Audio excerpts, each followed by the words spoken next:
कि धोखापन कि जीव को याद नहीं रहने देता है। यदि याद रह जाए तो जीवन भर संभल कर रहेगा, फिर ऐसी नौबत न आए।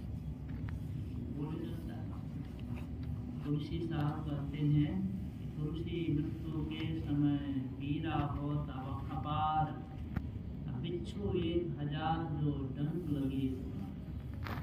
मृत्यु के समय अपार पीड़ा होती है, जैसे कि 1000 बिच्छू का डंक एक बार किसी को लग जाए कितनी पीड़ा हो।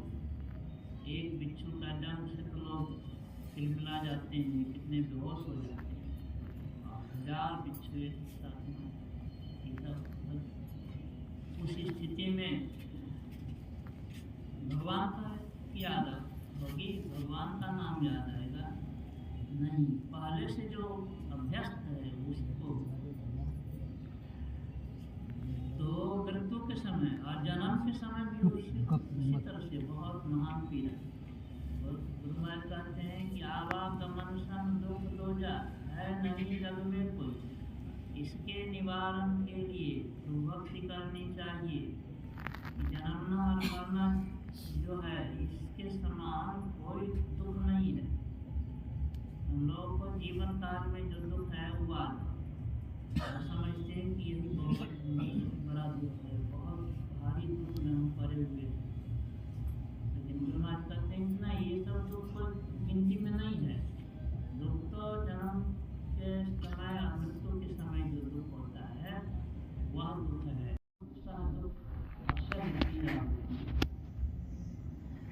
याद नहीं रहता, इसलिए जीव भुला रहता है। याद कराते हैं संत लोग कि उन दिनों की बात भूले हुए हो, याद करो, जो समय आने वाला है। इसके लिए पहले से सावधान रहो, सचेत रहो। संत लोग ये कहते हैं, पहले सब सचेत रहो। सचेत रहने का मतलब गुरु ने जो नाम दान दिया है उसको हरदम जाओ और उसका अभ्यास करो। अगर नाम दान नहीं लिए हो तो जल्दी से ले लो, क्योंकि ठिकाना नहीं है कब मृत्यु आ जाएगी। समय गया फिरता नहीं, झट ही करो निष्काम, जो बीता सो बीतिया, अब हो कहो गुरु, अब हो कहो गुरु नाम। अब तक नहीं नाम लिए हो तो आप भी ले लो, इसमें कोई खर्चा नहीं, फीस नहीं लगेगा, कितना 1000 रुपया जमा करो तब नाम मिलेगा, तो कुछ नहीं, बस फ्री में। तो संतों की उदारता है, फ्री में दिया जाता है। लेकिन फुटल मनुष्य के भाव गुरु गम नाही, मनुष्य का भाव ही फूटा हुआ, उसका भाव ही फूट गया है। तो उसको फ्री में कि मुँह में जैसे कोई दवाई पिलाते हैं ना बच्चा को, बच्चा एकदम पीछे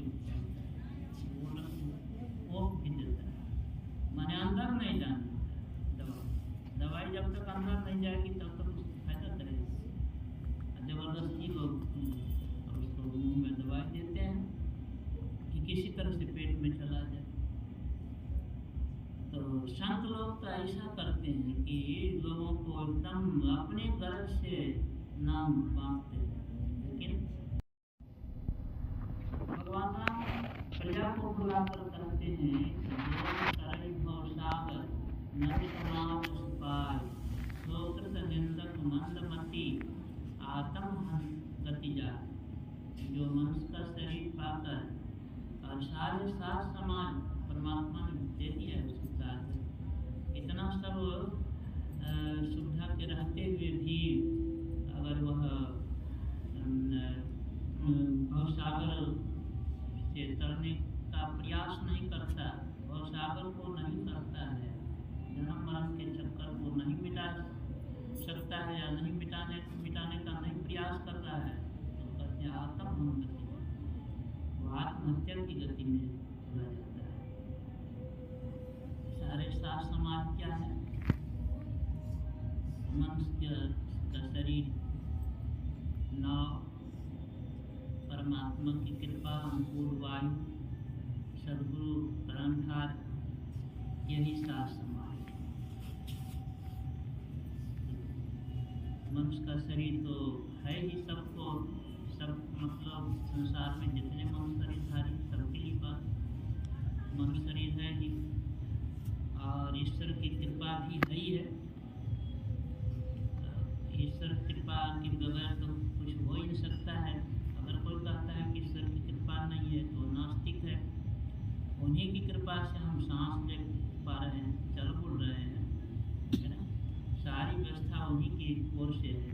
सूरज चांद ये सब उन्हीं की, हवा पानी सब उन्हीं का दिया हुआ है। अन्न फल फूल मेवा मिष्टान ये सब, अन्न फल मोल ये सब परमात्मा के दिए हुए हैं।